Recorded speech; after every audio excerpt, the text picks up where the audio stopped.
Screen پہ نظر آنے والا یہ قبرستان اپنی نوعیت کا ایک منفرد اور عالیشان قبرستان جانا جاتا ہے، جو کہ سمرقند کے علاقہ میں موجود ہے۔ یہاں جانے والا ہر شخص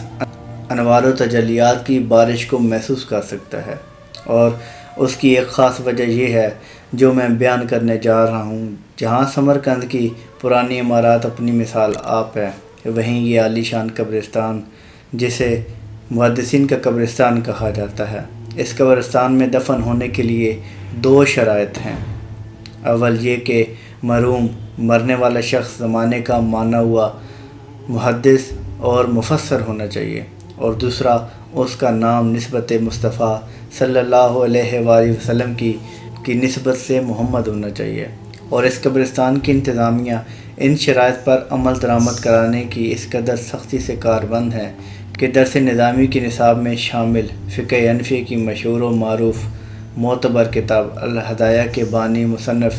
قاضی برہان الدین المرغنی رحمہ اللہ کا جب انتقال ہوا تو لوگوں نے ان کو اس قبرستان میں دفن کرنے کی خواہش کا اظہار کیا، لیکن انتظامیہ نے یہ کہہ کر انکار کر دیا کہ آپ کا نام محمد نہیں تھا۔ یاد رہے، یہ اپنی طرز کا وہ منفرد قبرستان ہے جہاں 400 محمد نامی محدثین اور مفسرین اکرام دونوں مدفون ہیں، اور یہی نہیں، مدفونین کے والد کا نام بھی محمد ہے۔ خدا آباد رکھے سلسلہ یہ تیری نسبت کا،